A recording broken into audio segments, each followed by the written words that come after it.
उधर बड़ी खबर आई मौसम से जुड़ी। मौसम विभाग ने बंगाल में हाहाकारी तूफान रिमाल के आने का अलर्ट जारी कर दिया।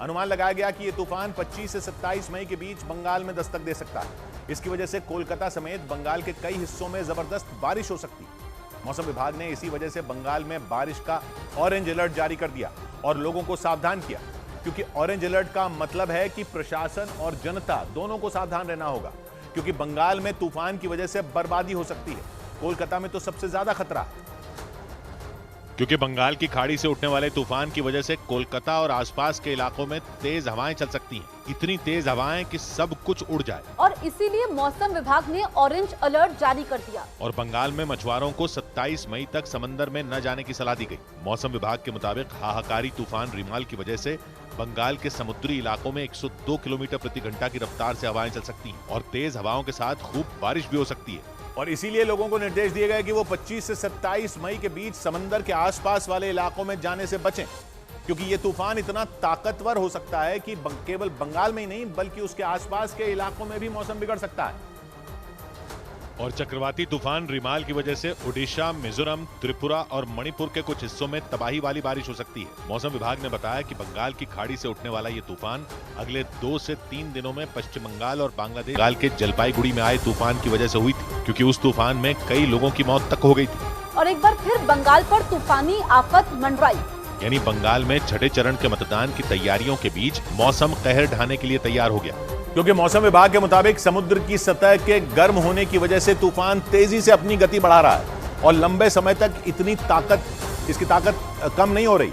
इसीलिए रिमाल तूफान की भी ताकत कम नहीं होने का अनुमान लगाया गया, क्योंकि मौसम विभाग ने बताया कि इस समय समंदर की सतह का तापमान पिछले 30 साल में सबसे ज्यादा है और अधिक तापमान की वजह से समंदर की सतह पर नमी भी ज्यादा है।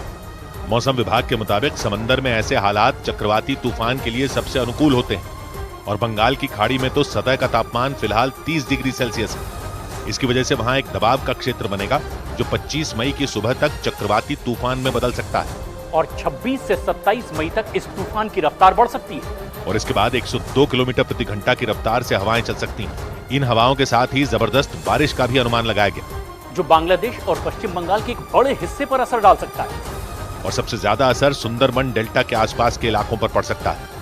सुंदरबन दुनिया का सबसे बड़ा डेल्टा है, जो भारत और बांग्लादेश के बीच करीब 10,000 वर्ग किलोमीटर तक फैला है। यहाँ भारत की गंगा और ब्रह्मपुत्र और बांग्लादेश की मेघना नदी बंगाल की खाड़ी में गिरती है। और बंगाल में इस वीकेंड पर आने वाला चक्रवाती तूफान इस पूरे इलाके में हाहाकार मचा सकता है, यानी लगातार 5वें साल बंगाल में तूफान तांडव करेगा। क्योंकि 2020 में बंगाल में अम्फन नाम का तूफान आया था, फिर 2021 में बंगाल में यास नाम के तूफान ने हाहाकार मचाया था, 2022 में बंगाल में आई तूफानी आफत का नाम आसानी था और 2023 में वहां मोचा ने तांडव किया था और 2024 में बंगाल में रिमाल नाम का तूफान आने वाला है, जो बंगाल की खाड़ी से उठेगा। इस तूफान का नाम खाड़ी देश ओमान ने रखा, जिसका मतलब होता है रेत। और ये मानसून से पहले भारत में आने वाला पहला तूफान है। इस तूफान के आने के बाद बंगाल में वैसी हवाएं चल सकती हैं जैसी 2020 में आए अम्फन और 2021 में आए यास तूफान की वजह से चली थी। यही नहीं, इस तूफान की आहट ने पिछले साल आए बिपरजॉय तूफान की भी याद दिला दी, क्योंकि वो तूफान भी बहुत ताकतवर था। और मौसम विभाग के मुताबिक मानसून से पहले आने वाला रिमाल तूफान भी तबाही का बवंडर ला सकता है।